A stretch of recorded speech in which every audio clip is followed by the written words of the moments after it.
Biz bugun Uyg'ur ismi bilan qurilgan Uyg'ur davlatining qurg'uvchisi Qutlug' Bilgi Qag'on bilan tanishib chiqamiz.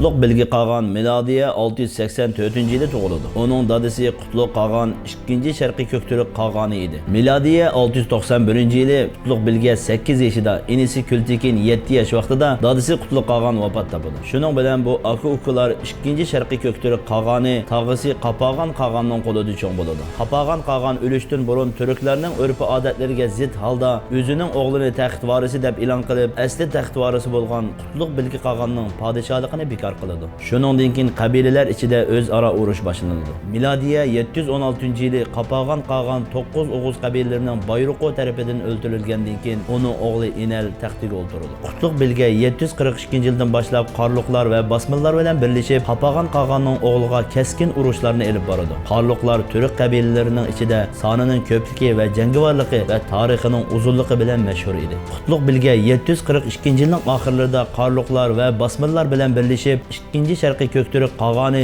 O'zmish Qag'onni o'ldirdi. Uyg'urlar, Qarluqlar va Basmillardan tarkib topgan bu birlikda Basmillar ustun kelib, Basmil xoni Asanas Qag'on bo'ladi. Uyg'urlar bilan Qarluqlar so'l va o'ng qo'l yabg'uluq mansablarida o'ltirdi. Qutlug' Bilgi Qag'on bu ishga faqat rozi bo'lmay, Basmillarning ustunligini yo'q qilishga harakat qildi. Qutlug' Bilgi Qag'on inisi Kultekin bilan birlikda milodining 744-yili 2-chi Sharqiy Ko'ktürk Qag'oni Bo'lmish Qag'on va uni qo'llagan beglarni o'ldirdi. Keyin Basmillardan bo'lgan Asanas Qag'onga hujum qilib, uni o'ldirdi va Basmillarni to'liq bo'ysundirdi. Shuningdek keyin Qapag'on Qag'on zamonida chatga qilgan Tuyunquq va Olib Oltimishni yeniga elib, cho'ng bir tozlash elib bordi. Bu g'albadan keyin 744-yilning oxirlarida Qutlug' Bilgi Qag'on 2-chi Sharqiy Ko'ktürk Qag'oni bo'ladi. Qutlug' Bilgi Qag'on podshohlik taxtida o'ltirgandan keyin inisi Kultekinni lashkariy qismlarning bosh qo'mondonligiga va Tuyunquqni vazirlikka tayinlaydi. Hokimiyatni qo'lga olgan Qutlug' Bilgi Qag'onning tunji qilgan ishi davlat markazidagi kuchlarni tartibga solish bo'ladi. Asli davlatning ismi Ko'ktürk bo'lib, davlatning asosi Uyg'urlardan tashkil topadi. Shuning uchun Qutlug' Bilge Qag'on bo'lgandan keyin davlatning ismini Uyg'ur davlatiga o'zgartirdi. Bu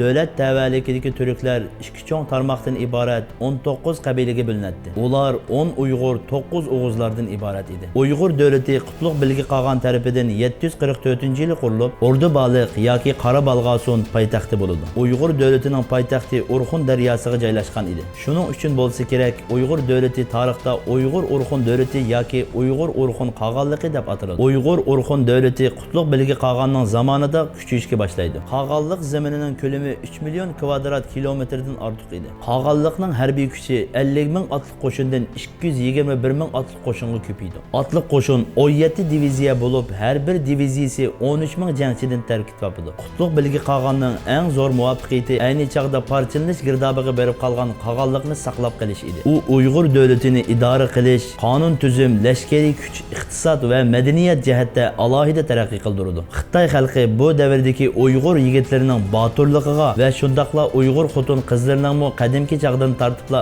ajoyib sadoqatman, botur, mardona jangovar alohidaliklariga qattiq havas qilishdi. Qutlug' Bilgi Qag'on qurgan Uyg'ur Urxun davlati 200 yillik shonliq tarixida intayin boy va qudratli davlat bo'lib, dunyo tarixida va shundaqla Uyg'urlar dunyoda qurgan davlatlari ichida eng shonliq tarixga ega davlat. Va shunday qilib Qutlug' Bilgi Qag'on 747-yili bu kuch qudratli Uyg'ur davlatini kinki avlodlarga qoldirib 63 yoshida vafot bo'ldi.